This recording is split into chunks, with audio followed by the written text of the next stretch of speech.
Before we welcome our hosts and our politicians, I just want to very briefly set the scene on why we are all here this afternoon. We're here to map the future. After decades as the oil and gas capital of Europe, we should be in pole position to make this city a net zero capital of the future. But there is a growing feeling that Scotland and the UK as a whole are playing a good hand badly. We're here because confidence amongst North Sea companies has fallen to its lowest level ever recorded by our energy transition, which has been surveying companies for over 20 years. We're here because energy imports have soared to record levels not seen since the 1970s. We're here because long planning delays and a lack of grid capacity threaten to hold back what is the biggest engineering project this country has ever embarked upon. We're here because of the climate crisis, because the industry's social license to operate is under scrutiny like never before. And we're here because right now we're at the risk of the North Sea oil and gas industry being wound down through rhetoric rather than through strategic policy. And if this continues unchecked, it will be as chaotic as it will be economically damaging.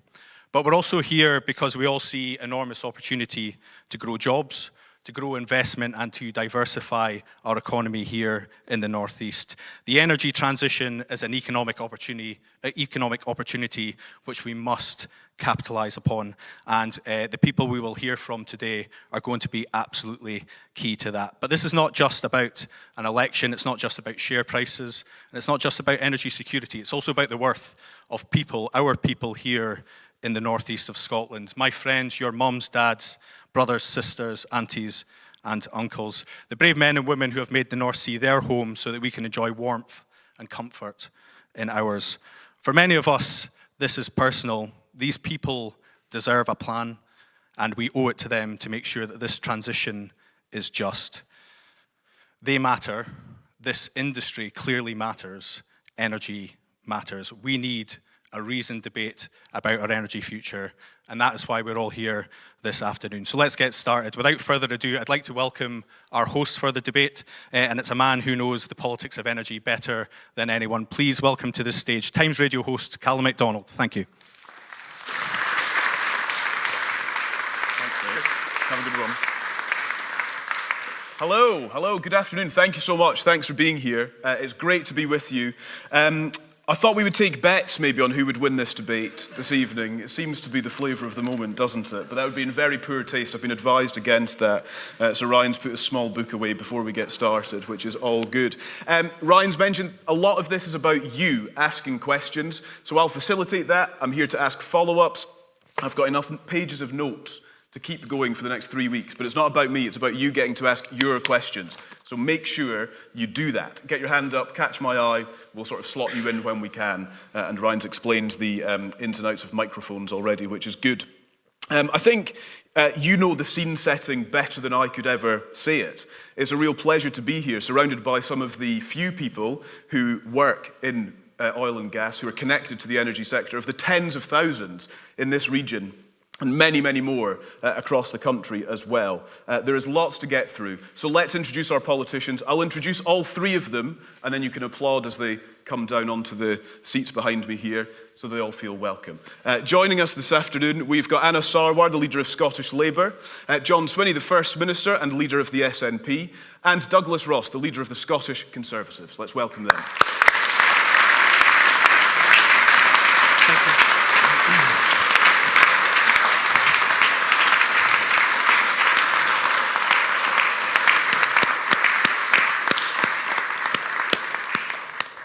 Good afternoon. Welcome. Good afternoon. Nice to see you all. I feel like I'm the Speaker of the House with the Hold your horses. You're the clerk to the House. I'm the Speaker. I want to say, the deputy there, honestly. I want to say to all three of you that this is about conversation. Speak to each other, challenge each other, but don't be rude, okay? Because that will just get really annoying for all of us. So I think that's an important place to start. Thank you for being here. Get ready to ask your questions.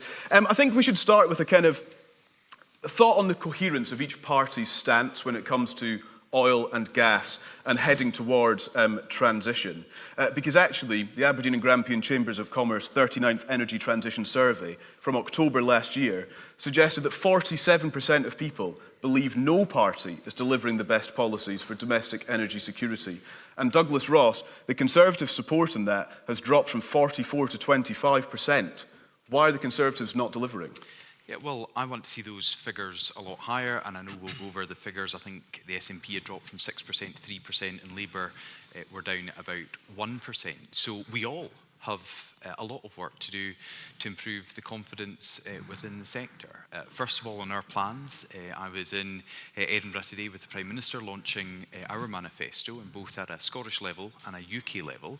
I believe it's the Scottish Conservatives that are most on side with this sector, understanding the needs of the sector, the requirement for further oil and gas licences going forward. I'm very clear that while there is a demand for energy, I want to see that supplied as close to home as possible. I want to see us benefit from the skills that we have in our current workforce and the workforce that are crucial for the future. And I think there needs to be that guarantee that further oil and gas licences will be issued. That's in contrast to definitely Anas's position, and he'll cover that, and I know he's articulated that before. John's position I'm still not quite sure of. We've tried to get to the bottom of it a couple of times, and today I think will be a good opportunity, because the parties have to be clear: do you support new oil and gas licences or not? And it can't be conditional, it can't be about all these other criteria unless we know if Rosebank or Cambo or other oil fields would meet that criteria. So Scottish Conservatives on side with issuing new oil and gas licences, and in terms of the investment going forward, that is to provide the security for people to invest in this sector, because ultimately, and sorry, just finally, Calum, I just think it's a no-brainer. Surely it's better to get our resources from the North Sea rather than importing it from foreign governments at a higher financial cost, a greater carbon footprint, and not putting at risk tens of thousands of jobs here in the northeast of Scotland. Okay, well, let's pick up on a couple of those. Anas, one of the points that Douglas has just made there, that Labour plans to reject any new North Sea licences, but it's not going to prevent drilling, for example, of the controversial Rosebank oil field, which has already been approved. We need more oil and gas, but no more licences seems to be your position, and I'm not sure if that's coherent. Look, I think the key thing here is that people are making and have made investment decisions, and I think it's the responsible thing to do, particularly when people are making investment decisions about all those licences that have been granted and investment decisions that have been made, for those to be respected. And we want to support them, all the licenses have been issued for their full lifespan. But I think it's also really important, because I can understand nervousness in the industry, and that's partly because they've seen strategy change, they've seen rhetoric change from both governments. Let's be really, really clear. There will be no cliff edge. There will be no turning off of the tap. Oil and gas will play a significant role for decades to come. And there's a number of reasons for that. One is because we have to protect jobs. We can't afford the same mistakes that were made with the coal mining industry.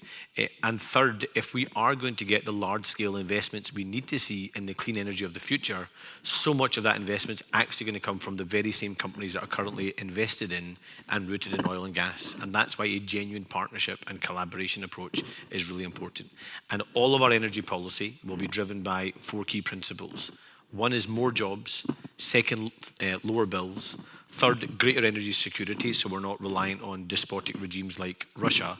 And fourth, to realise Scotland's energy potential and that genuine climate leadership that I believe we can show here from Scotland. But the thing I want to emphasise most is it will be a partnership, not a diktat, but a partnership between government, both governments I hope, as well as local authorities, because planning, for example, is devolved.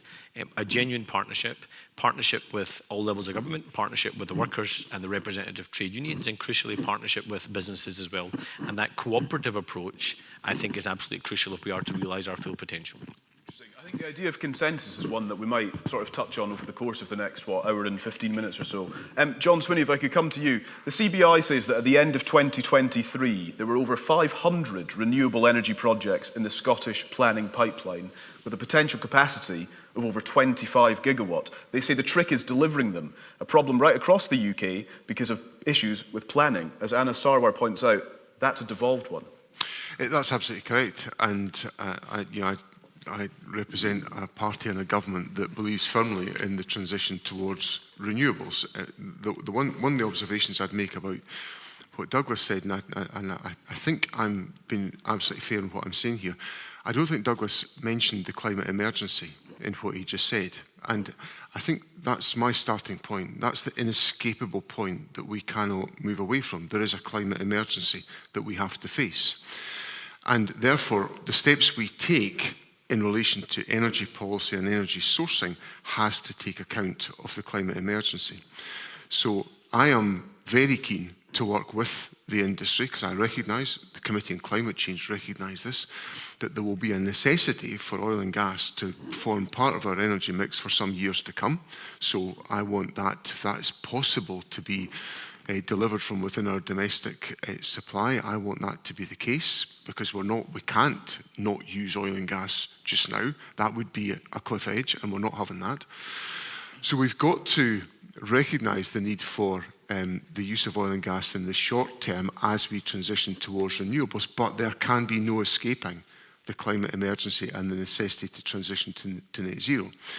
When it comes, so therefore, to come to your question to me, Calum, which is a really important question, we have to make sure that we deliver the consents in a reasonable and efficient process for anybody who is applying. And certainly one of my reflections on my years in government, before I left office a year ago, was that we had presided over a very significant amount of onshore consenting through the planning regime that essentially got us to a point where we decarbonised Scotland's electricity generation network as a consequence of planning decisions that we had taken, and also phenomenal investment by the private sector in those sites. So we've got to make sure basically that we've got the same approach in relation to offshore renewables. We've given a number of consents already. There are many more in the pipeline, and we've got to make sure they're stuck in the pipeline. That's the point. That's the point they're making. I don't think they're stuck in the pipeline. So when will they emerge out of the pipeline? They've got to go through, well, they're all at different stages of application and development. But I certainly want to make sure, we got to a point where we were able to consent onshore wind farms within 9 months. I don't think that's an unreasonable expectation to do that. There are many complexities about offshore wind. There's lots of environmental assessment that has to be undertaken to make sure this is done properly. But there's, in my view, no good, I certainly give the commitment tonight that I want to make sure that our role in the consenting of these projects is made as efficient and as swift as possible. Douglas, you want to respond on climate emergency, I think. Happy to take on the point that John makes. We've got a 90-minute debate. I'm sure climate challenge and climate emergency will come up, and I believe this industry has a crucial role to play in our transition to net zero. My worry is, with the plans from Labour and the SNP, that the skilled staff that we need to take us to net zero will be lost from here in the northeast of Scotland and across the country. OE UK suggests 100,000 jobs could be lost by turning off the taps, and Aberdeen and Grampian Chamber of Commerce suggests it could be 42,000 jobs. If we lose those skills, then they are not going to be there to help us get to the just transition. But John mentioned something I didn't say. Something I did say is, John, what is the SNP position on new oil and gas licences? Because you just said if it's possible to deliver from the domestic supply, you would support that. Well, it is possible. We know it's possible to deliver from a domestic supply. That's why I think it's right that we grant new oil and gas licences to make sure we deliver oil and gas from as close to home as possible.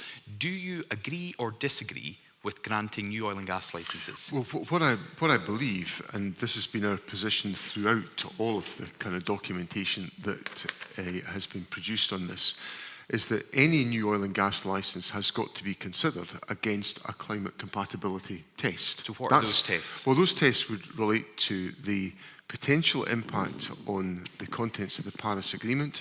They would relate to the economic and social impact on the transition, because there's absolutely no way I want us to have a chaotic, unmanaged transition as we had in the deindustrialisation of Scotland in the 1980s. We're still picking up. We're speaking about the licences now, though. I know, but that point really matters, Douglas, because I need this audience to hear directly from me that I'm not interested in a disorderly transition. because I've lived through a disorderly transition in the industrial devastation of central Scotland, and we as a government today are still picking up the pieces from that. So, for clarity, do you have a presumption against new oil and gas licences? What we've got, because you do in the draft document of your energy policy. Well, the government's going through its process of consultation on that, and it's been going through it for a long time. Well, I know, but I'm prevented from concluding that because you're the First Minister. Well, I'm prevented from concluding it because there's a general election. So is it just weeks away? And the guidance that we have prevents us from coming to that conclusion. It's not that I'm avoiding answering the question. It's the fact that I can't conclude. I can't conclude on that point because the election's on. Till 10 p.m. on the 4th of July. The last point I would make is that the climate compatibility assessment has got to consider the issues in relation to energy security and energy supply, and that's a material consideration in that process. Anas. I'm not going to get involved in the political tit for tat. You guys can read that in the newspapers and watch it on the TV, and I'm not going to waste your time or your expertise. I'm more interested in talking about what we're actually going to do and what we need to listen and learn from in terms of the experts, which you all are. Consenting and planning is one part, and that's right, it's highlighted, but actually it's one of many challenges that we've got. We've got a huge challenge with the grid. Let's be really upfront about it. We have got to upgrade our grid over the next 6 years in the same level of upgrade we've had in the last 50 years if we are to realise our clean energy ambitions. And we believe by creating economic stability and genuine partnership, we can unlock something like £200 billion of private investment that can help upgrade our grid. That's one part. We've got to reform that grid process, remove the queue blocks, etc., that currently jams up the system. Secondly, consenting and planning is really, really important. Obviously, there are some ambitious plans that have been set out by my colleagues about what they'll do in England and Wales. I think we need to be equally, if not even more ambitious here in Scotland. So one of the huge challenges we've got around planning and consenting is that we have a lack of a skills base, and because we have that across 32 local authorities, that clogs up the system even more. That's why one of the things we've suggested, for example, is a central planning agency. So you still keep local planning decisions, but you have a central planning agency where you create the expertise, you co-opt that expertise from the private sector also in order to drop in those expertise in those big strategic assets in order to get a fast-track decision. So that's a second part. The third is around the skills base, which has already been mentioned. And I think there can be much greater partnership actually between what's happening in our colleges and universities, as well as what's happening within our individual businesses to make sure that we do have the transition in terms of the skills, but also the new skills that are coming down the line in terms of the future. And then the two other crucial parts, Calum, that I think are often missed around the transition is where do the large-scale jobs come from? We know the large-scale jobs actually don't come from within those individual, take wind farms as an example, from the individual wind farms. The large-scale jobs come from the supply chains. And if we're honest about it, those supply chains are offshored right now. And we don't have those assets. We have got to invest in the supply chains as well as the port infrastructure. The Port of Aberdeen is a perfect example of that. Yep. Is how do we invest in the supply chains, the ports, as well as other parts, in order to create those jobs here in Aberdeen and the North East. Okay. Any questions in the room? Just raise your hand. Catch my eye. We'll get to you. Yeah, there's somebody down here actually. Do you want to just press the button on, move the microphone in towards you, and introduce yourself if you wouldn't mind. My name's Edward Obi from HR Hub Plus Limited. I've got a question for all the leaders. Scotland's North Sea sector supports around 200,000 jobs and is crucial to the economy. How do you propose balancing the transition to renewable energy while safeguarding these jobs? Mm-hmm. Douglas. Well, I think your final couple of words there is the most important thing. It's safeguarding these jobs now, because the transition to net zero relies on the skilled workforce. We have, you mentioned 200,000, that's the number across the UK, about 90,000 to 100,000 here in the North East and across Scotland. My concern, and I think the concern of Aberdeen Grampian Chamber of Commerce, OE UK and others, is that if we see a continued negativity that there has been against this sector, one, it turns people off looking for jobs and thinking about a career in oil and gas. Secondly, if we do have a presumption against new oil and gas licences, which John Swinney's government have been consulting on, and it's been going at a snail's pace for far too long. We need to know ultimately what their response is. Or if we have a Labour government who have been very clear and upfront, they will issue no new licences, these jobs will go elsewhere. They'll go elsewhere in Europe, or around the world where there is still a demand to drill for oil and gas. So I think the most important thing for ensuring we have those jobs now and into the future to help us get to net zero and the skills that people have built up for decades is to continue to support this industry.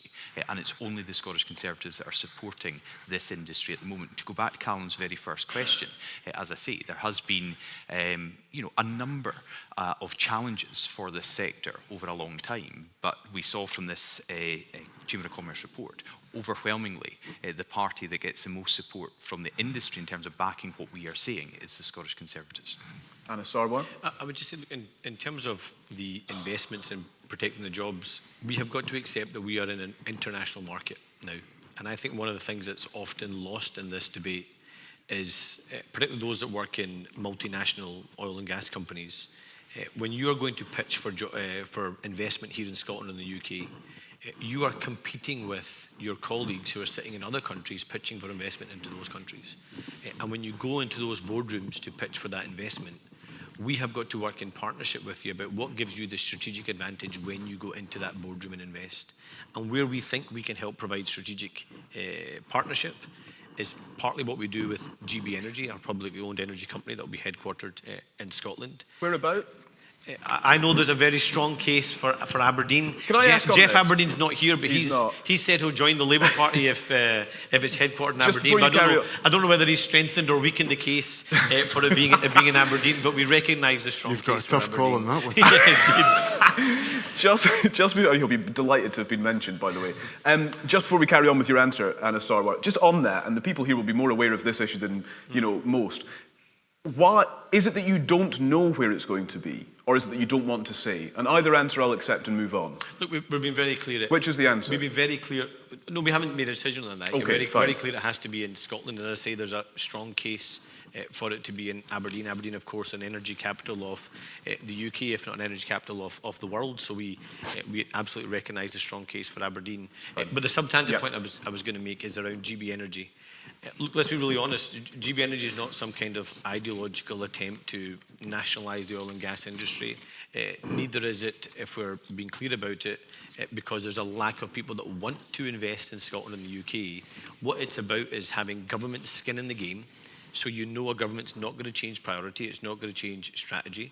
And because government's got skin in the game, they're going to help you break down those barriers, whether it be grid, whether it be planning, whether it be consenting, whether it be other issues, which gives you, again, a strategic advantage when you go into that global boardroom pitching for investment to come here in Scotland and the wider UK. So that partnership approach is really important to us. But GB Energy is only one part. Obviously, our National Wealth Fund is also a key part. The transition hub we want to do in Grangemouth, which is obviously so important to the Acorn project and to carbon capture and storage. We want to see that transition hub at Grangemouth, and we want to help make those strategic investments, as I've already said, in the supply chains, the ports, but also in those big industries of the future: hydrogen, onshore wind, offshore wind, solar, tidal. And I think we should be having an open conversation about micronuclear in Scotland as well. I know that's an ideological block right now from the Scottish Government, but I think we should be having an open debate about it. John Swinney? Okay.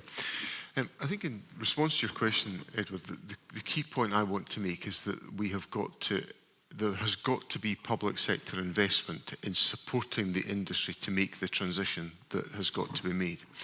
So if you look at we've given commitments, for example, to establish, and we're now deploying this, an offshore wind supply chain of £500 million over 5 years. In this financial year, £87 million is expected to be spent in that fund.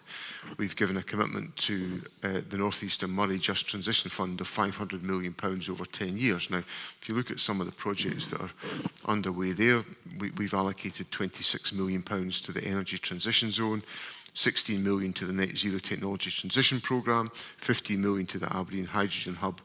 So these are just 3 examples of some of the investments that we're making, recognising the importance of public sector investment to support the transition towards renewables. Now, that's what I would describe as the active, measured approach that we are taking to manage the transition to net zero, because we don't want to lose that employment that exists. That employment has got to be supported to be able to work in new sectors as the role of oil and gas declines and the significance of renewables and then the various other technologies that arise from it actually begin to dominate. Now, if I give you an example of this, earlier on today I was at visiting the Montrose Port Authority.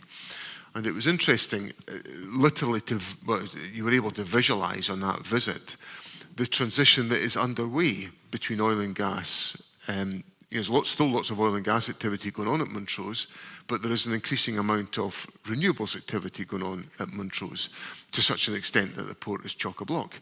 And that's a good thing. So there's a huge, intense amount of economic activity being undertaken because we are managing to support the continuation of oil and gas while making that transition towards renewables. And it's that careful balancing act that will only be delivered if we have a climate of sustained public sector investment and also partnership with the oil and gas sector, because there'll be strengths in the personnel you've talked about that we need to have at our disposal for renewables activity. Are you confident you'll be able to maintain investment? The Just Transition Fund was at £50 million for the first 2 years. It's at £12 million as of April this year.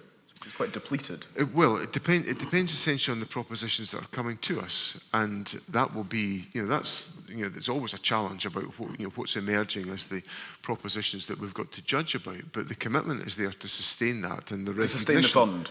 The Just Transition Fund. Well, to deliver the £500 million. Yeah, of course. And also, when you look at the oil and gas, the offshore supply chain fund, I was a few days into office as First Minister, and I inaugurated, along with our United Kingdom Government Minister, John Lamont, the developments at Ardasir. So there's an investment being made at Ardasir by Haventus in partnership with the Scottish National Investment Bank, which will essentially give Ardasir its next role, having had a role in the construction and deployment of oil and gas technology, to have that role within offshore renewables. And the success in landing the investment by Sumitomo at NIG is another example of that supply chain coming. Now, these things don't happen by accident. Sure. Now, we've been talking to Sumitomo for years to secure that investment, and we've got to that point where it now happens because there's a critical mass of offshore activity that's now underway. And John Lamont was there because there was also £50 million from the That's UK correct, infrastructure. yes, and I welcome that. That's an example. I know everybody hears the fact that there's just absolutely appalling relations between the Scottish and UK governments. We are actually able to roll our sleeves up on certain questions. We have difficulty on others, but on this one, we've been able to reach agreement. And you'd be happy to keep doing that? Of course. Yeah, even if it's a Labour government? Well, I would hope there's an improvement in the climate. It's been pretty sticky for the last few years. Some good things have happened. I don't want to say it's all bad, but it's been, comparatively speaking, worse in the last 4 years than I have experienced, worse than the last 5 years, I should say. We're really looking forward to making hundreds of millions, if not billions of pounds of spending in Scotland, and of course we'd happily work with anyone to make it a reality. We are. Government's working together, who'd have thought? This lady over here, hello, would you introduce yourself as well, please? Hi, yes, good afternoon. I'm Elspeth Macdonald, I'm from the Scottish Fishermen's Federation. I'd like to ask the leaders if they agree that food security is as important as energy security, and if so, what will their parties do to ensure that we can still produce low-carbon, climate-smart food from Scotland's seas when offshore wind is expected to expand on a scale not yet seen anywhere in the world, including into key fishing grounds? Anas Sarwar. Short answer is absolutely. It's crucial, actually, and I actually think Scotland's produce, our fish being one example of that, whisky being another, lots of other great produce, is actually a low-hanging fruit of economic growth opportunity for Scotland. And we've already set out through our growth plan and business case for Scotland that we think the 3 areas that we have to go hell for leather for are maximising the opportunities of the clean energy revolution, digital innovation and tech, and third is Brand Scotland and tourism, and that's again a partnership we want to build. And if you look at the export opportunities, take Scottish salmon as one example of that, I think if we can open up the networks that our whisky industry and our salmon industry has built up right around the world to other great producers here in Scotland, that has huge potential to build up those jobs of the future. But in short, the answer is yes, and we have to look at how we can work in greater partnership to do consenting on a lot of fishing sites as well, which are currently struggling to get consenting. Now, Elspeth raises a really important question, and it's relevant to the discussion we had a moment ago about consenting, because Elspeth, the sector she represents, has got entirely legitimate and significant interests in their future. They've got to have a future as well, but there will be difficult issues to be resolved and reconciled between the interests of the fishing community and the fishing industry and the offshore wind sector. So we come back to the point that it sometimes does take time to work your way through all of those issues. There will be environmental organisations who will take a very different view to offshore wind developments than a developer of an offshore wind development would take place. So I think my short answer to Elspeth is that yes, I want the fishing industry to have a secure future.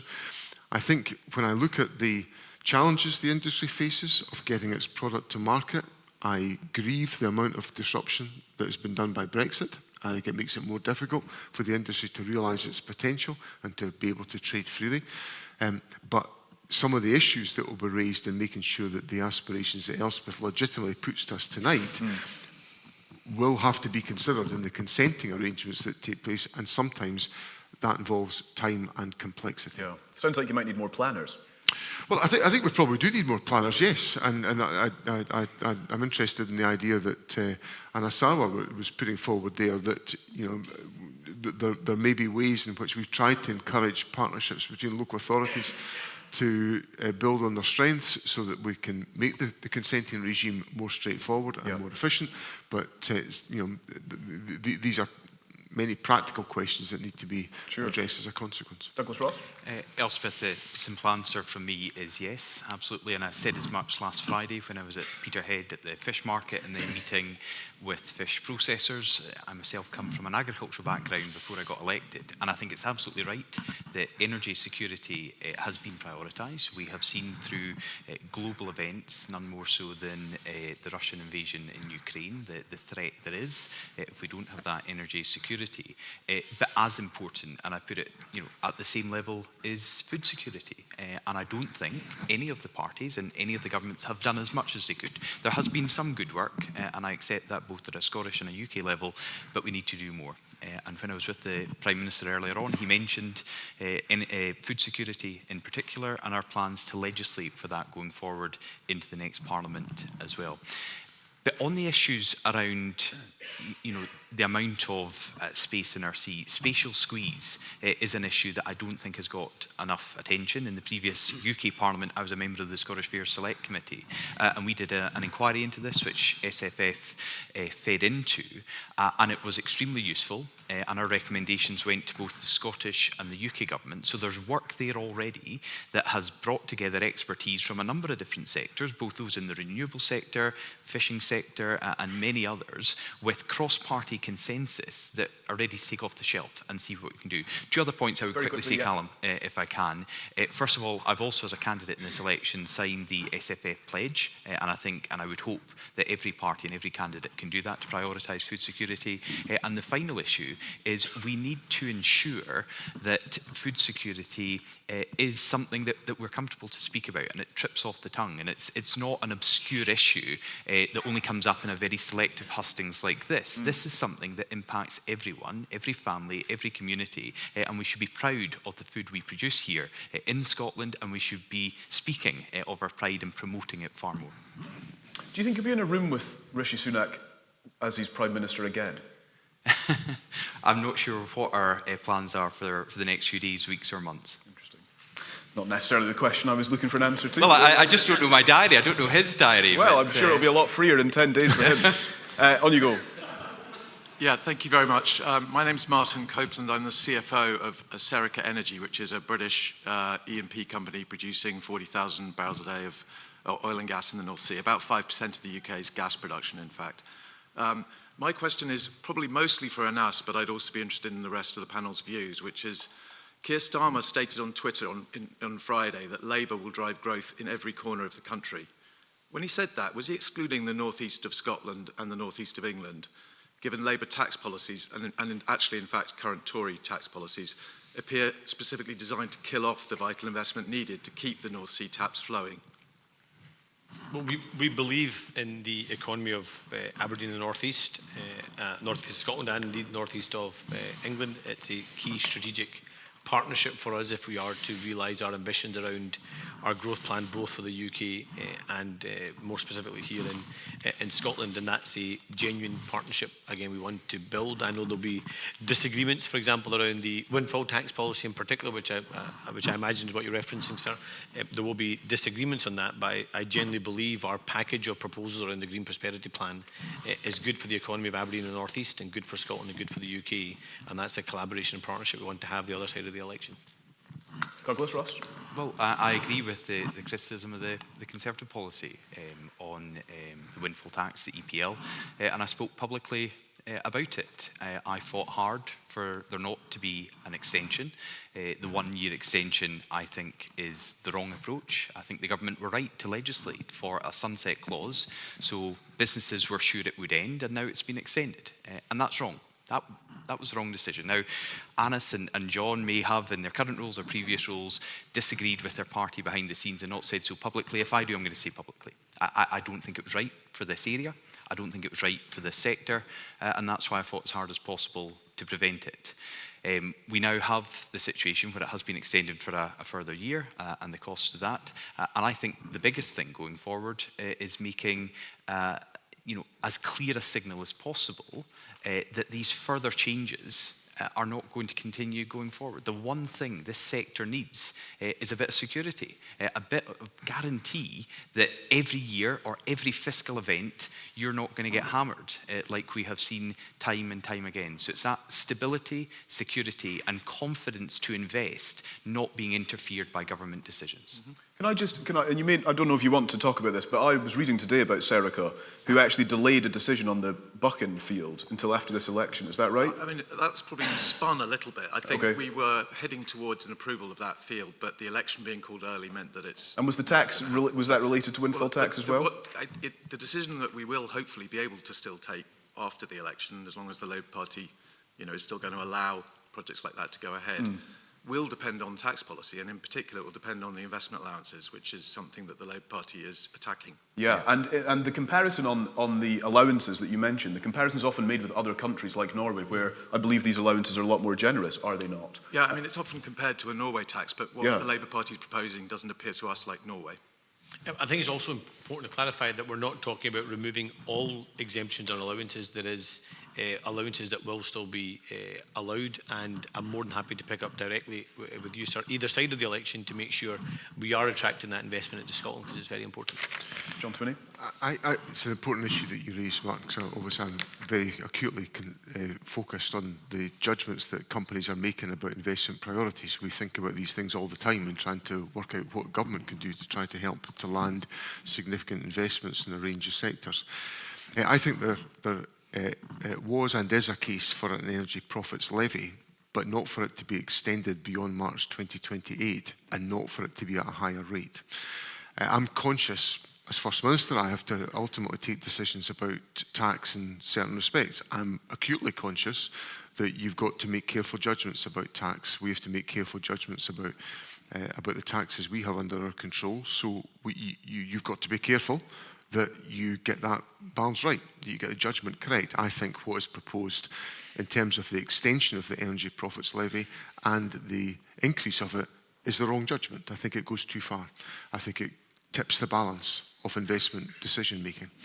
And some of those investment decisions will ultimately have an effect on the ability of many people in this sector to invest in renewables, because ultimately it will create what one might call it, the capital fund that will enable that to happen. So I'm acutely aware of the connection between this issue and realising our aspirations on renewables. So there's care got to be taken there. That's an interesting point from John Swinney that I can put to you, Anas Sarwar, because the FT reports that extraction companies have not drilled a new well in the North Sea this year because they're waiting to see what tax regime they're going to be whacked with after July the 4th. And on John Swinney's point then, how do you expect to raise any money through a windfall tax if it's already disincentivising investment? So we've been really clear that all existing licences will be honoured for the full lifespan of those wells. And I should emphasise, of course, people will make investment decisions based upon the tax regime, but they'll also make investment decisions based upon the grid, consenting,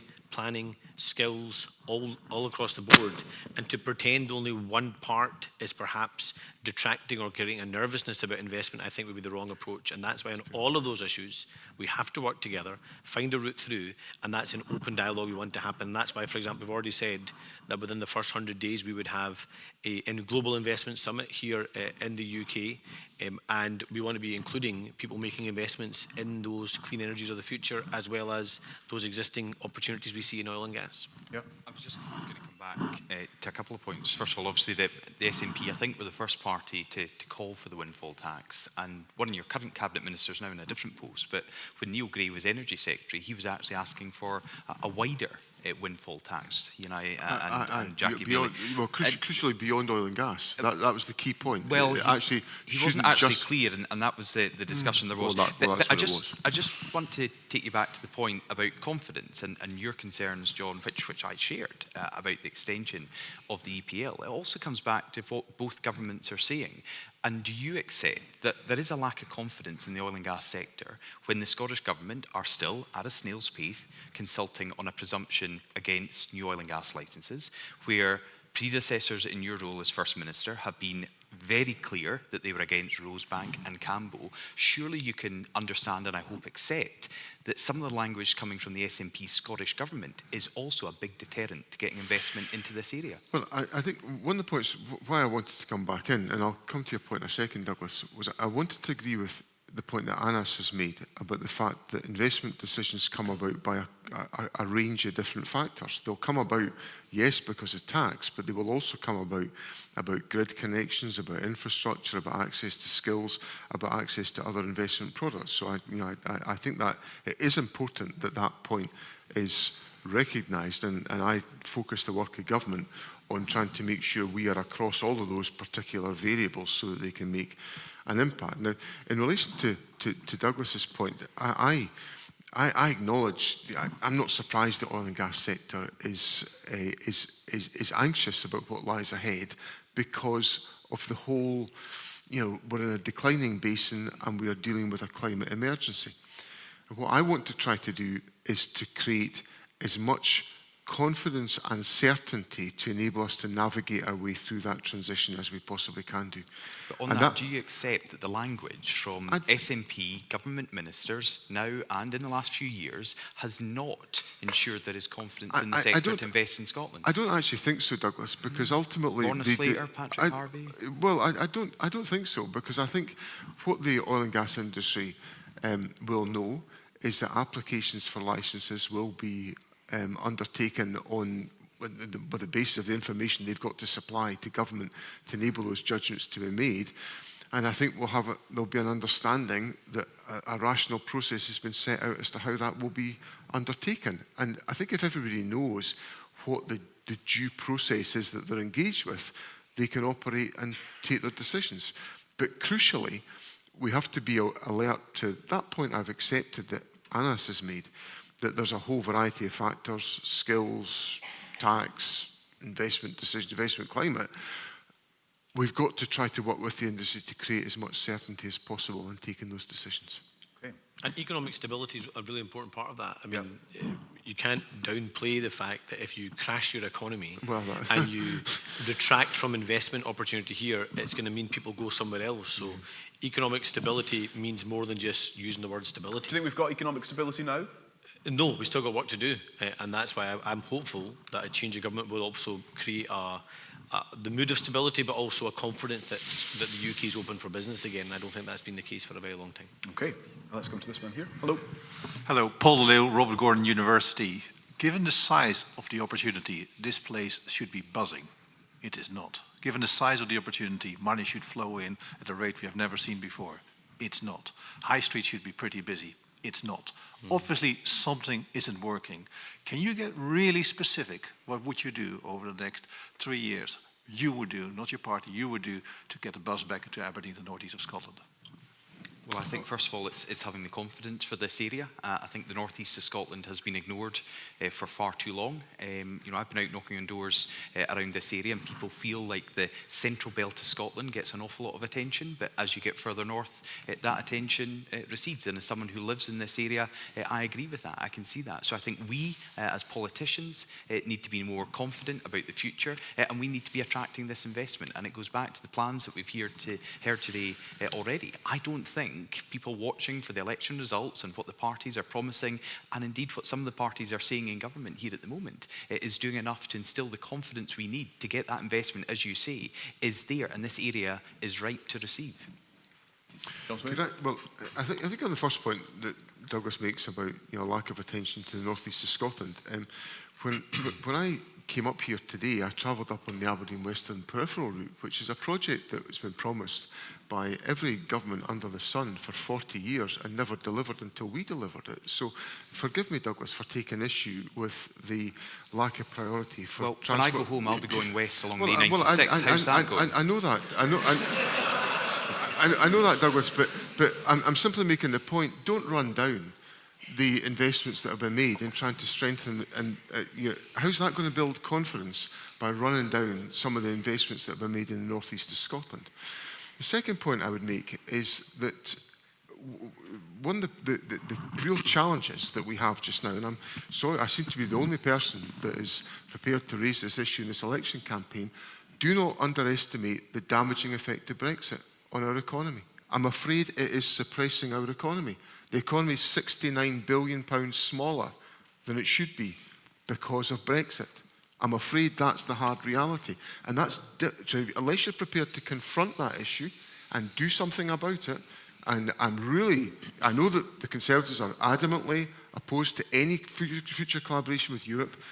I am deeply concerned about where the Labour Party is, but do not underestimate the self-damage and self-harm that's been done to our economy by Brexit. And thirdly, we are still recovering.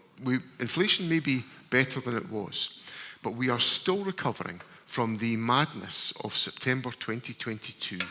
The Liz Truss budget, which fueled inflation to the point that the value of our public finances are now eroded by 10% because of that inflation spike. 10%. And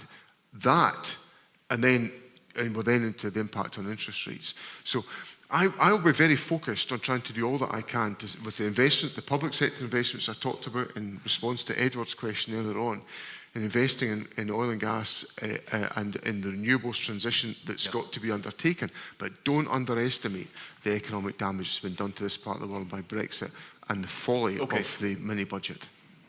Just on Brexit, we will fix the mess, we will reset the relationship, and we will change that relationship because it's in our national interest to do so, and that's what EU commissioners and EU countries are asking us to do. They're actually not asking us to relitigate and open up a referendum again on Brexit, but what they're saying is let's be grown-ups and get round the table to work in the national interest, not have ministers coming to the EU to pick deliberate fights in order to go back for their own political argument. But I want to give a holistic answer to the question you raised about the economy of Aberdeen and the North East. Of course, a key part of that is confidence in the energy sector, and confidence has felt low for a very long time, and let's be really clear, that confidence being low is because of decisions made by two governments. We've been in opposition, sadly, for 14 years across the UK and 17 years here in Scotland, so we've got to get confidence back. Of course, we've got to get investment, and that's key part of what we want to do around GB Energy, our National Wealth Fund, our National Investment Bank, partnership working with governments as well as local authorities, as well as attracting investment from the private sector. But there's also a whole host of other things that need to happen here to improve the economy of Aberdeen and the North East. We've got to fix our rate system because our high street is really struggling, and we've got to redress the imbalance between retail and online giants, which has undermined the high street and the city centre here in Aberdeen. We've got to support the hospitality industry here in Aberdeen and the North East, which is facing a huge pressure, and that's partly also rates, but it's also partly the skills gap that they currently have for the sector. We've got to do regional economic development, something I don't think we're good at as a nation, actually. I think a lot of it is sucked up into Holyrood. How do we get much greater partnership work between the local authorities here in the Northeast to do regional economic development. That includes regional transport infrastructure, regional connectivity. And then how do you have much greater partnership between our universities, which are world-class, with the local businesses to drive our economy here in the Northeast. I can go on and on with other examples on that as well, but it needs a holistic approach. Anyone that tells you there is one fix to all the problems of the economy in the Northeast is not telling you the truth. You'll notice in election campaigns, politicians enjoy listing things because it makes it very difficult to interrupt them. Let's bring in this man over here. Hello. Just pull the microphone towards you a little as well. That's it, and then press the button. Is that not working? There you go. Thank you. My name is Ramsay Milne, and I am chair of Aberdeen Heat and Power, a not-for-profit heat network company established to relieve fuel poverty, requiring to decarbonise our heat sources and expand and link our networks. And I'd very much like George to agree to join up our Tillydrone and Seaton networks through your own one. We hope to connect to the energy from waste plant in Torry and to take the hot water across the Dee to our networks. How would the panel support this? And what other ways of securing our fossil fuel dependency would you suggest, and how would you support this? John Swinney. I think that's, I'm not familiar with the detail of the project, but I'll take that detail away and have a close look at it. Like, it strikes me that as a very good idea, the not-for-profit structure of social enterprise has always been a model that I have strongly supported, and I see great value in that. I think there's an important point in making sure that vehicles such as your own have access to investment funds to support you, to enable you to do that. So some of the work that we've done through the Scottish National Investment Bank or the Third Sector Scottish Investment Fund are designed to provide the opportunities to enable projects of that type to take their course. So I'm certainly very willing to engage further about what practical steps that we could take to assist in the development of that project, because I think we need to have in the challenge of the climate emergency is that I think often people think it's just too big a subject to know what they can do to make a difference on. But projects like the one that you've set out to us, I think is a very good example about how local communities can be engaged in supporting the actions on tackling the climate emergency, and provides a practical way in which that can take its course. Anas Sarwar. I'm a huge supporter of heat networks and community ownership. Actually, I was in the Western Isles just 10 days ago, lobbied by Calum's dad on community wind power. And one of the things I want us to see through GB Energy is actually looking at how we can do the strategic investments and partnerships with communities as well, in order for them to benefit from the asset. Because I think one of the big challenges we've got, if we're being really upfront about it, there are lots of publicly owned companies investing in our energy. They're just not publicly owned companies here in the UK. And if you look at our offshore wind, for example, 30% of the capacity is currently owned by the publicly owned company of Denmark. So our energy resource is funding the public services of other countries. Why can't we have a stake in that and fund some of our public services right here? And I actually think if you look at the challenges around local government budgets, and it goes back to the point that was made about supporting local economies, how do you also give stake, not just in terms of community ownership, but is there a way of giving stake with local authorities in partnership around economic and regional economic development, so you are making strategic investments, delivering a return, and then those returns on those investments are then used partly to deliver quality local services, but also help make other strategic investments in other industries that are lead parts for the regions of different parts of Scotland. That's a relationship we're really, really keen to build, and that's the kind of, I think, economic development plan we need to see happen right across the country. And interestingly, once you've established GB Energy in Aberdeen, you could establish a kind of community energy part of that in the Western Isles. That's exactly what your dad was saying to me, We're Calum. always on message in my household. What can I say? He was telling me you're a terrible journalist, though. So completely on he also says that it's a confidence boost, believe me. We'll probably talk more about GB Energy in a sec, but Douglas Ross, on this question first. Ramsay, I think, am I right in saying this is a project that's got collaboration with a number of different local authorities? This is a different one, okay? Because Sorry, it's Aberdeen City that supports it, and it's been supporting it through the HRA to connect council houses and other facilities. Yep. I think certainly from what I've heard in the past, other councils are looking to see, and I think this is going to be, it goes back to I think what both Anas and John have said, and I would agree with. We need some collaborative working. We need to learn the experiences from elsewhere to support the schemes that work, but also look at what some of the barriers are. And one of the biggest barriers at the moment, we've all agreed to getting to net zero here in Scotland by 2045 and at a UK level by 2050. We as politicians are really good at setting targets, not so good at making sure we keep them. But I actually think we've got a lot of this the wrong way around, because one of the biggest barriers at the moment is having the skills set to be able to turn these schemes, very good schemes, into reality, to make sure they can be rolled out as much as possible. So I think we've got an awful lot of work to do about ensuring the skills are here in the northeast, right across Scotland, to deliver a lot of these projects, and to then see these projects, if they're piloted here, if they're successful here, to then be able to be mapped out across the northeast, across wider Scotland, to get us to net zero. Because at the moment, I think too many things are happening on their own in isolation, and actually what you're proposing here could be very helpful elsewhere in Scotland, and indeed there might be other projects that are doing well elsewhere that could share experience for you. But ultimately, if we don't have the people and the resources and the skills to bring these projects to fruition and then deliver them, then we're going to continue to have an awful lot of discussion, a lot of positive feedback about them, but they're not actually going to deliver both locally and then what they can contribute to the challenges to get to net zero.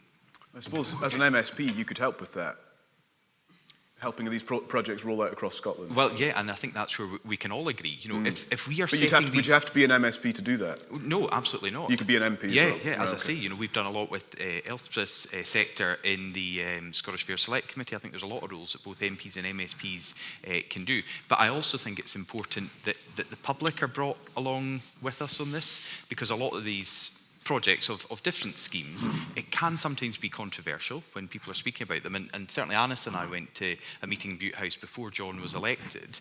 And one of the things the former First Minister was saying with Chris Stark is that the public have to be brought along with us on these projects, because a lot of the time they feel they are being held back by the cost of these schemes and maybe some of the planning issues, again, which we've discussed a lot today. And if we can bring the public with us, that can break down a lot of the barriers that may be faced. Okay. Would you be looking at... I'm sorry, I'm just going to have to move on. It was just to get the second part of my question. Yeah. Would you be looking at AI and data centres as a possible source of heat that you could take? So you would get the investment from AI and data centres, and then you take the heat off. I've got a bunch of other questions, so I hate doing this, but can you keep it really punchy? Douglas? Yes, and actually Scotland's got a great potential with the data centres and AI. John? Yes, but it's an example of where you've got to get the collaboration right between the private and the public sector. Yes, it shows you in different sectors, actually, they can have a knock-on positive impact on other sectors. Fishing being one other example around proteins and all the rest of it around health boosts, so absolutely. Terrifying outbreaks of consensus. I'm quite alarmed. There's, what have we got, about 30 minutes left. If you've not heard the answer to your question yet, it's probably because you've not asked it. So get your hand up. We'll come to you next. Hello. Hi, my name is Robin Cathcart. I'm with Scottish Power. I'm glad that somebody had raised the heat question, because that's sort of my question as well. So given that over half of Scotland's energy use goes towards heating, and given there's also a need to address the climate change, what more do we think government, both UK and Scottish government, can do to encourage faster heat decarbonisation, both in homes, not just from the heat network side of things, but more broadly?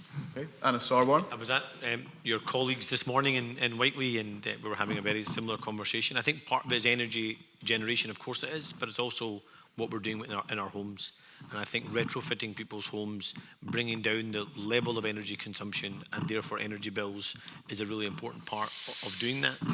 I think heat networks are also a really important part of doing that. But can I just pick up one thing that Douglas rightly said, which is one of the big challenges I think we have around the wider debate around our energy future, and take away the issue of the climate emergency, which of course is really, really important, and you can't downplay, is I think we have a risk that the narrative is setting in that we only realise our net zero ambitions if we make sacrifices, which means higher bills for life, lower jobs, less security. I actually think it's the opposite. I think if we realise our ambition and the economic opportunity of this, something that Scotland disproportionately has, and actually Aberdeen in the North East disproportionately has, that can mean transformational change here in Scotland around bringing down people's bills, creating the jobs and demonstrating that leadership. And that's where I think government with the right strategy and genuine partnership comes into real focus. Douglas Ross? Yeah, I think this is a crucial area. I don't have the figures right off the top of my head, but I think a couple of years ago, the Scottish Government projected how much it would cost to retrofit all homes and buildings in Scotland to bring them up to an acceptable level. And it's £33 billion. So just for that one area is going to take a huge amount of investment. But that investment is going to be necessary because it's a win-win situation. First of all, particularly in people's homes, their bills will come down if the homes are insulated better and are more efficient, and it will help reduce emissions into the atmosphere. So I think this is an area, and it's in our manifesto that we launched today, that we have to spend more to help both people. Obviously, councils are doing a lot of work, and I know we've got some councillors with us today with their own housing stock, but we've also got to help the public because this is going to be expensive, but ultimately it will help take the cost of heating down for businesses and for homeowners and help get us to net zero. John Swinney, I mean, billions of pounds is what's being discussed here. This is one of these issues that you have to translate from the almost kind of inconceivable £33 billion figure into what is it, what can actually be done within a household and how can schemes and supports be deployed to assist in that respect. I think we've got to have a whole system solution here. So in taking forward this issue, mortgage companies, finance houses need to be part of the solution because if there is going to be, for example, a improvement work undertaken to decarbonise heating within houses, then that's a long-term proposition that will save householders costs, and that has to be factored into mortgage costs and repayment arrangements so that you've got that cost factor recognised within the overall financial transaction. There is a need, the discussion we just had about local energy networks. It's ironic that we've spent most of the last 60 years or so taking out local heat networks, and we're now about to put them all, quite a number of them back in again, which makes a point about long-term planning, which I think is really important that we consider, and so there'll be holistic solutions required there. And we also have to make sure that we have a range of interventions from the public sector that are relevant and workable for households. And the last point I'd make is that we do have to take people with us, and sometimes and we've got to think carefully about how we express and articulate the need to make this journey so that we can take people with us on that journey, because without it, I think we'll end up with a situation where people are not bought into the arrangements that we've got to put in place. Can I say one thing? Yep. Councillor, which is, I think it's right that we've spoken a lot around what's happening in homes, but actually the big gap in terms of reaching net zero by 2045 is actually in industrial units. And I think the big challenge we have is, I think if we can make it financially viable for businesses to make that transition in terms of making the investments in their own buildings, and the way you do that is, it's not making it contraction of their bottom line, but actually improving their bottom line, then that's the way you can get that large-scale investment you need to see in terms of bringing down emissions and the cost that comes from industry. And again, I think that's a really open dialogue we need to have with business. Okay. I just want to put to you, Anas Sarwar, comments from Sir Jim Ratcliffe, the founder of INEOS, one of Britain's largest private companies, indeed has interesting chemicals and oil refining, all of that. And he says Labour's plans to decarbonise the UK's electricity supply by 2030 are absurd. That's his word, absurd. He said any government that tried to shut down oil and gas production would be making a strategic and economic mistake. Why does one of the industry leaders think your plans are absurd?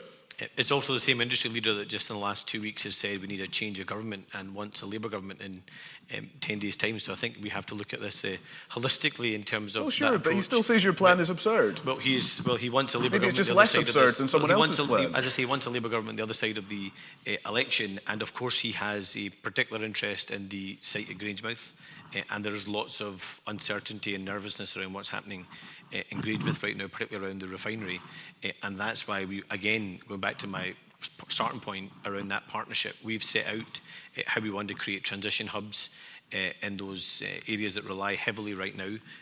Grangemouth being one perfect example. We've set out a £1 billion fund, and we want to spend a large chunk of that to make sure we're creating that transition hub at Grangemouth to protect those jobs in the short term, but also build that transition in the medium to longer term. Is Jim Ratcliffe being absurd?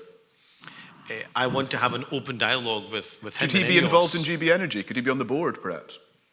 Look, you still have the identifying a location, never mind the members of the I heard it was board, Aberdeen. Calum. Was I wrong? But what I do want to do, because I think it's a really serious point, is there are genuine concerns about the INEOS site in Grangemouth, and I want to make sure we're having a really open, frank dialogue with him and building a genuine partnership with him, rather than making negative comments about him or his business, to make sure we are doing everything we can to protect the jobs and the skills in Grangemouth and supporting that local economy. So I'm not going to pick any fights with any of these people in public. I want to build that dialogue and relationship.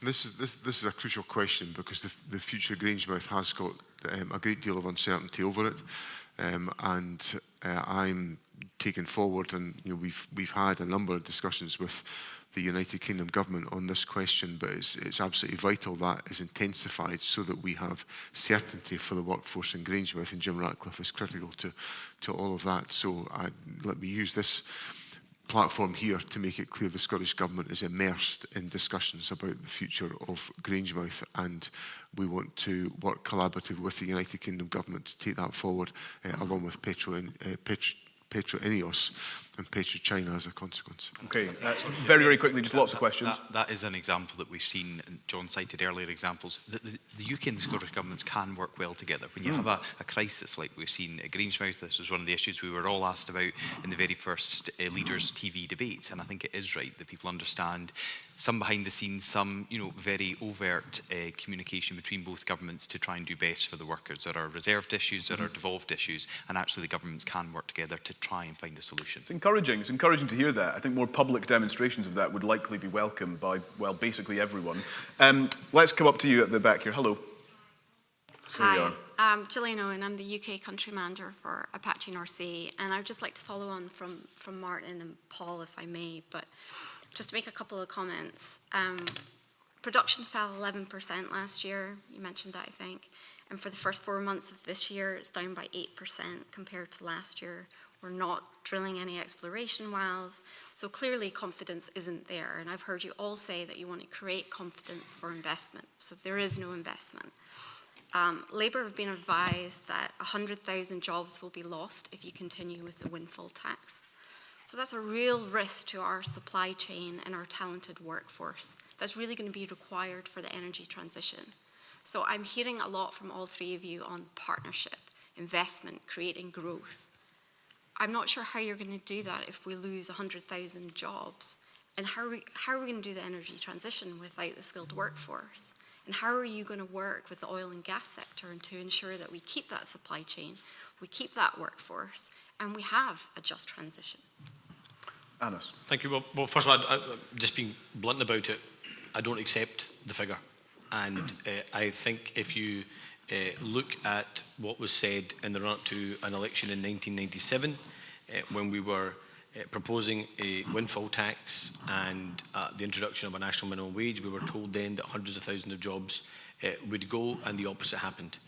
People's wages went up, the economy grew, and the job numbers went up. And I genuinely believe through our collaborative approach and partnership, the other side of the election, and I get why in the middle of an election, politicians, opposition parties will throw out big scary numbers and try and have a big political fight in the middle of an election. I get all of that. But the other side of the election, given our holistic green prosperity plan, of which I make no attempt to hide the fact that we don't support new oil and gas licenses, but we want to have them, the existing licenses used for their full lifespan. I make no effort to hide the fact that we want to have the extended windfall tax if we are successful in the election in 10 days' time. But that is two measures within a broader plan, which is about building a genuine partnership and getting the investment here.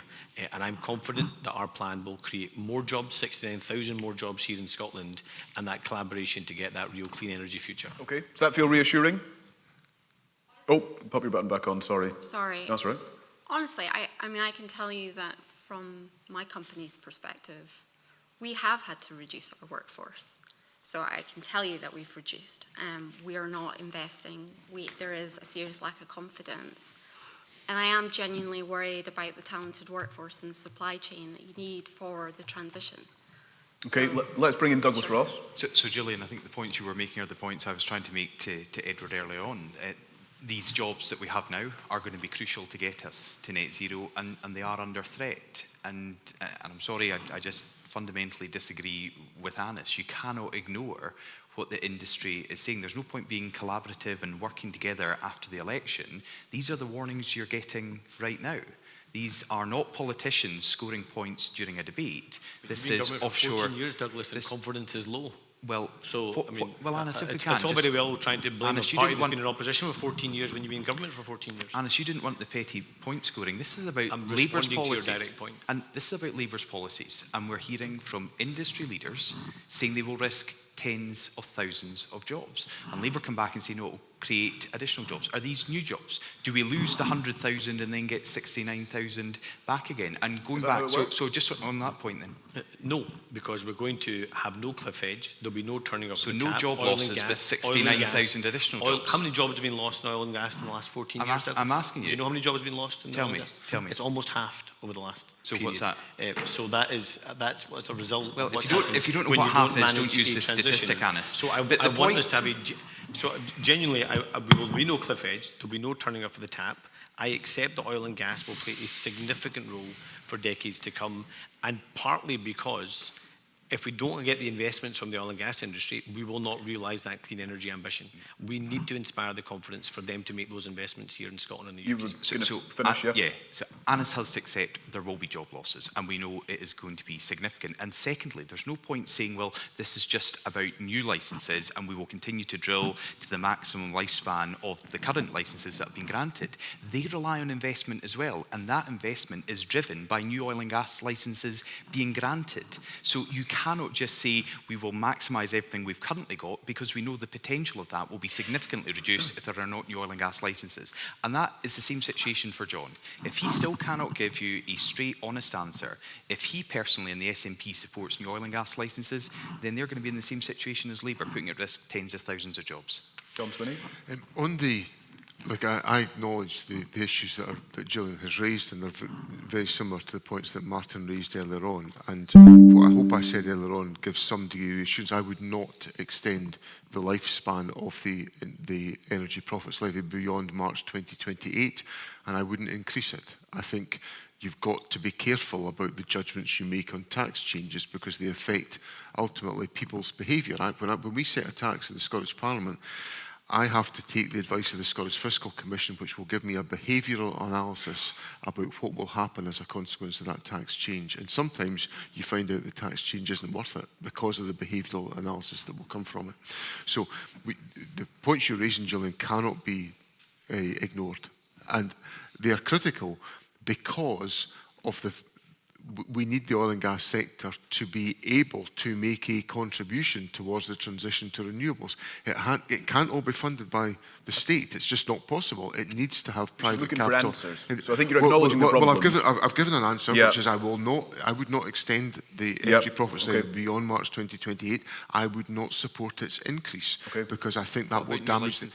And then on new licences, well, you know, Douglas, you and I have been round the houses on this a few times, but I'll do it. Well, what it means is that any new licence has got to pass a climate compatibility test, because we can't ignore the climate emergency. That's the reality. Okay, I've got lots of questions. We've got just under 15 minutes left. Splash some water on your faces. We're getting there. Let's try and get through as many of these as we possibly can. Sorry, you've been waiting for ages. Go on.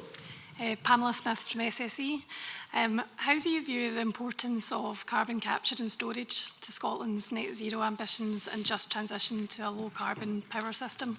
John Swinney? I think it's absolutely fundamental, and I am absolutely fed up with the number of times I've been led up the garden path about the timetable for the Acorn project by UK ministers. And I've been promised personally, as part of that dialogue with the UK government, that this project would be prioritised, and it hasn't moved an inch faster as a consequence of those face-to-face commitments I was given by Michael Gove. So I am irritated by how long it's taking for Acorn to get off the ground. There's a perfect opportunity, probably the best opportunity in the world, literally, to take forward carbon capture on our doorstep, and it needs the UK government to give it the green light. And I can't tell you how much time Scottish ministers have spent pressing the case, and I held up a pretty significant negotiation with the UK government to get a commitment on Acorn, and it hasn't moved an inch since I was given that face-to-face commitment. So if you wonder why I sound irritated at times about some of my interaction with the UK government, that's why. Okay. Well, yeah. Do you think? Well, hang on. Would Labour unblock that jam? Respectfully, I can't answer that question. No, sorry. I'm asking Anna. Sorry. So we support the Acorn project. We support carbon capture and storage. So would you arrange for a meeting with Mr. Swinney or a representative to sort this out? I'm going to do better than that. Go for it. We actually aren't waiting till after the election to have that dialogue with the Acorn project. Those dialogues and meetings have already started.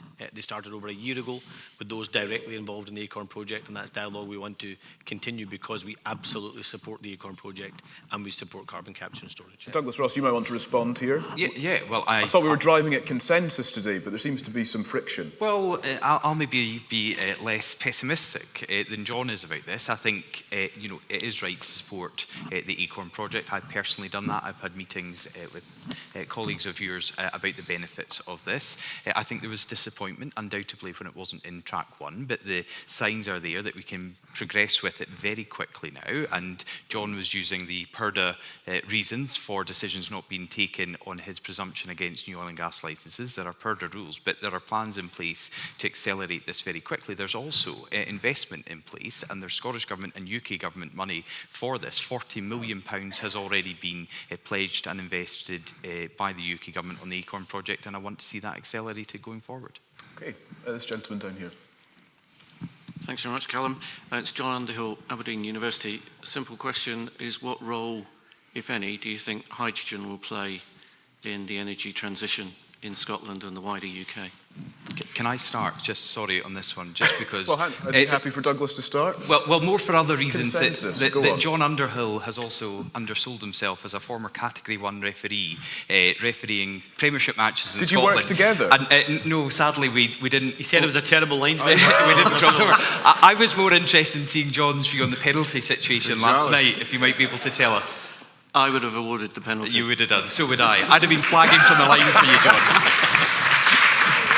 That's why John was one of our best referees in Scotland. but I want to take the serious point that he makes. Again, I've referenced it a couple of times today, that sitting on the Scottish Fair Select Committee, where John came along to give us evidence, there is huge potential for hydrogen. And I don't think, again, either government has done enough to capitalise on that. We have the expertise there. We have the resources here in Scotland, and we just need to get on with getting that political motivation to drive it forward. It has huge potential. We've already done a lot of the research here.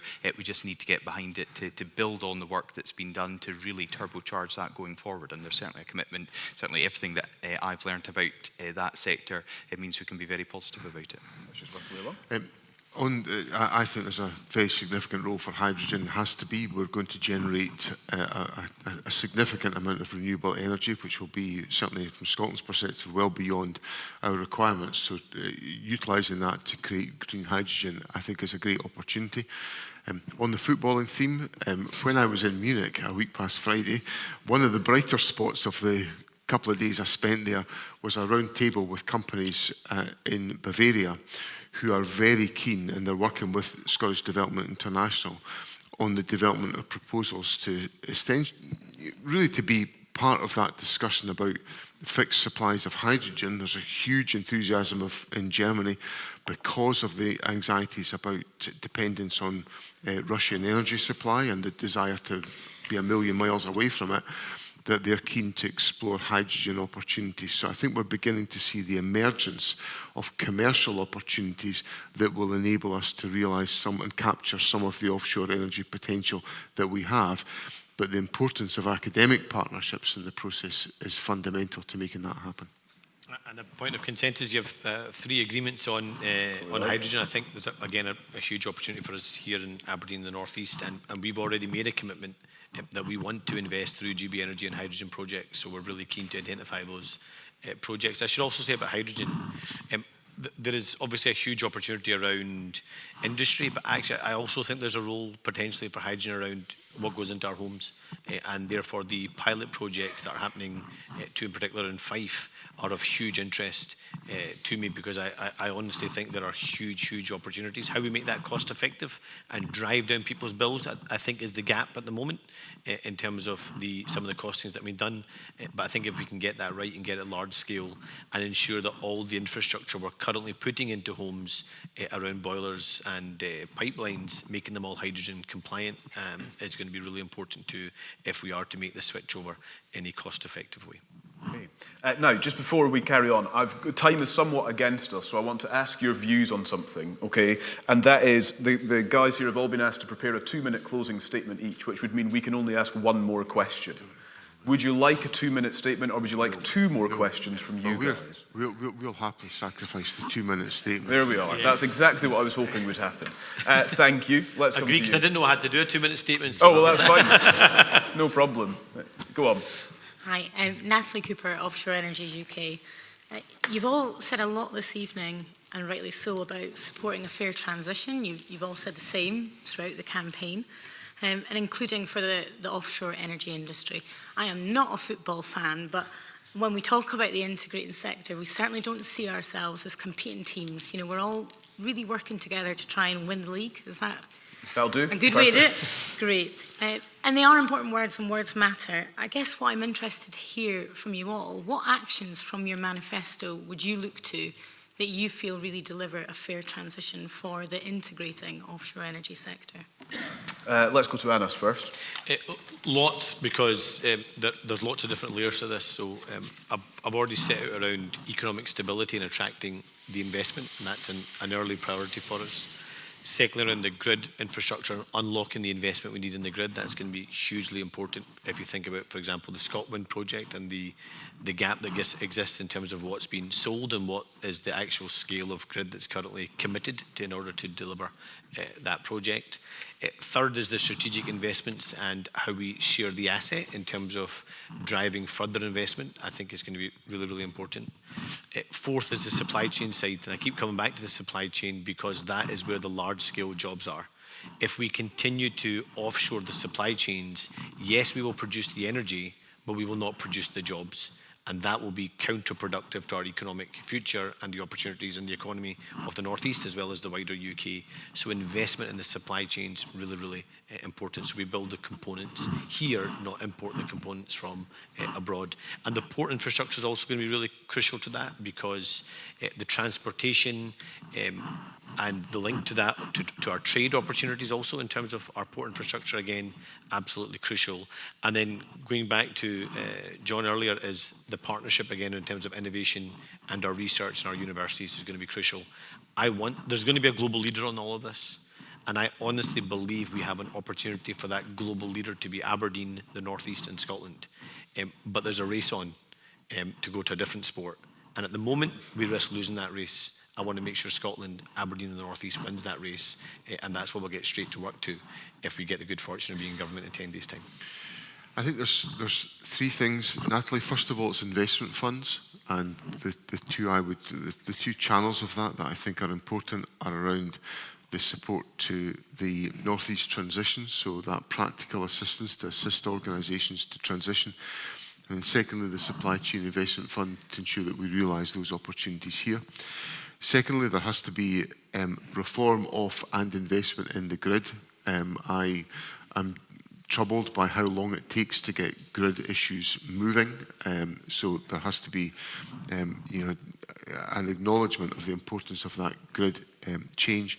And thirdly, there has to be investment in skills. I was having a conversation earlier on today where the point was being made to me that people who are involved in the sector know that there's a transition to be made, but they don't quite know themselves what they've got to do to enable that transition to happen in terms of their own skills.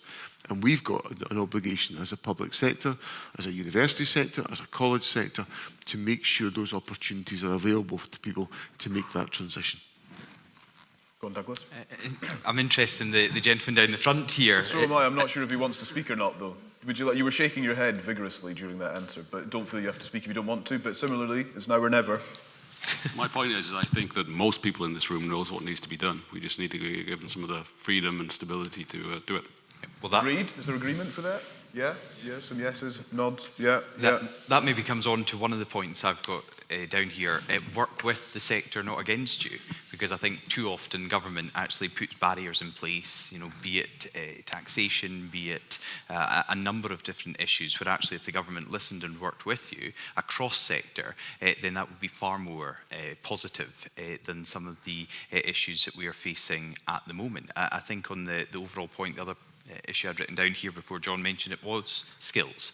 I think we've got to look at people in all different sectors covered by OE UK at the moment, but also the next generation coming through. What are we doing to make it an attractive career opportunity, and what are we doing to make sure our schools are teaching the subjects to ensure that you have the skilled professionals you need, not just now, but in 10, 20, 30 years going forward? Because I think we can probably all agree that Scotland and the northeast of Scotland has a real opportunity to be a world leader with our natural resources. Let's make sure we back that up with the skilled personnel we need to take that forward into the future. But I do think actually sometimes the best thing government can do is take a step back and allow you to use your expertise to deliver for the whole country rather than putting barriers in place to prevent it. Okay. I promised a second question. This is the final question of the evening, so make it a belter. Go on. Not sure about that, but Oh, no. we'll give it a go. It follows on quite neatly, actually, from the skills points that you've been making. I'm Paul Smith from North East Scotland College. We've got a key role to play in developing those skills. We know about the tens of thousands of skilled workers we need for transition. At the same time, we're being constrained by real terms cuts year on year that reduces the number of skilled entrants to the workforce in the North East and beyond. Really interested to hear more about the commitments that you can make and how tangibly you would make a difference to that position. John Swinney. Well, this is an issue I've been talking a lot about during this election campaign, Paul, because I'm no stranger to the public finances. I was the finance minister for 10 years. I thought I wrestled with financial pressure in our public services then, and I'm now the First Minister, and I literally cannot believe the scale of pressure that I'm wrestling with in the public finances. So I think there needs to be an injection of investment in our public services to essentially provide more resources to a range of public service organisations, not least of which are our colleges. Now, the government that I support and I'm part of has already increased tax on higher earners to increase the amount of money that is put into our public services. That's given us £1.5 billion more than we would have had if we hadn't taken those decisions. And those decisions are not shared across this panel, but we've taken them because we thought they were necessary to invest in public finances. I am deeply troubled by the debate in the UK general election because the analysis of the positions of the two parties that potentially can be the government of the United Kingdom, the Conservative and Labour parties, from the Institute of Fiscal Studies, says that there will have to be, in unprotected areas, £18 billion worth of spending cuts. And unprotected areas include the colleges and the universities. And I think that's just disastrous. So part of why I've been banging on about the need to end austerity in this election campaign, probably to the boredom of members of the public, is the threat is so serious to what we can actually do in our public services because of the prolonging of austerity. So I hope out of this election there's a realisation that the situation is so challenging there needs to be a further investment in public services, because without it, I'm afraid the challenge of delivering effective public services will become greater as a consequence of the election, not easier as a consequence of it. You talked about real-term cuts, sir. You know that it's the Scottish Government that sets the budget for colleges, and they have been responsible for setting the budget for 17 years. So it's all very well and good talking for about more money now, but actually those that have imposed austerity over the last 17 years perhaps have to look at themselves in the mirror. And you're all business people, and of course you all demand from your boards more investment, more money. That's the right thing to do, but you also will be told, are you spending your money well?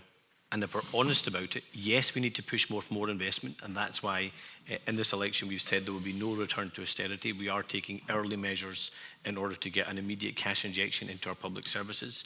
But unless we increase the size of the cake, unless we get growth into our economy, we are not going to be able to meet the challenges we face in our broader sector and delivery of public services, as well as the investments we want to see in the economy. So we've got to get growth into our economy, but we've got to spend the money well. That means end the chaos, end the incompetence, end the waste. Don't just shout that we need more money, because that's only one part of the story.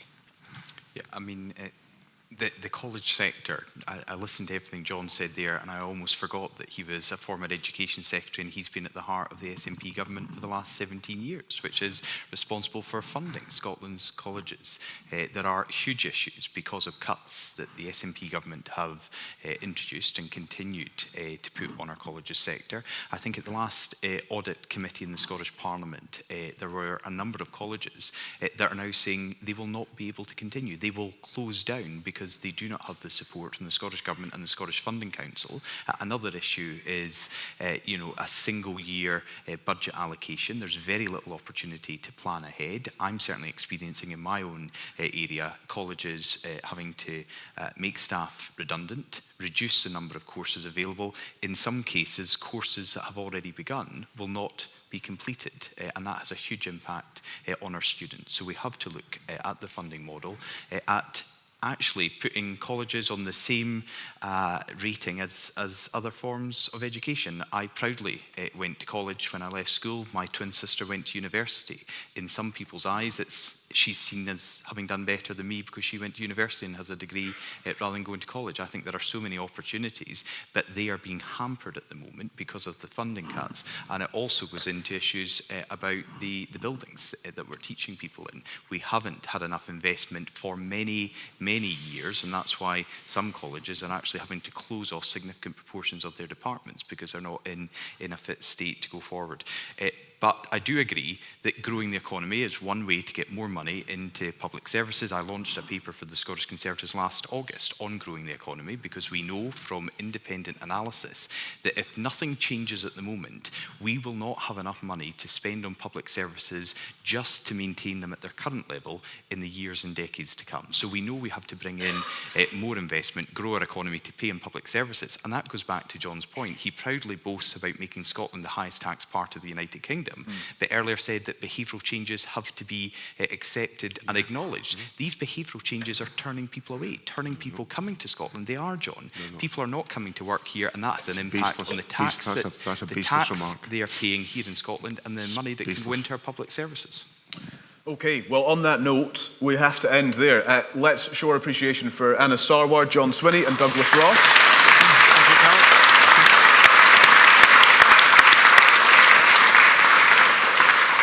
I feel like we were driving at agreement in some parts. Perhaps the end hasn't quite quite carried that on. Thank you so much. Thank you for being here, and thank you for asking such informed, analytical, helpful questions. This is clearly, obviously, it goes without saying, the place to get these things. I wonder if this general election will feel like something of a turning point or a new chapter in certainty, in progress for energy, for the jobs that you have and the jobs that could come along in the future. And I suppose to the politicians, there's a consideration here, isn't there, in the idea that you could be the generation of political leaders that could campaign on the idea that you led, that you delivered, that you financed the green industrialisation of our country. And I think that is the challenge of the people here to you for this general election and beyond. Thank you all very much for coming. I know we all need to change our shirts. So on that note, we will speak again soon, but thank you very much. Well done, Calum.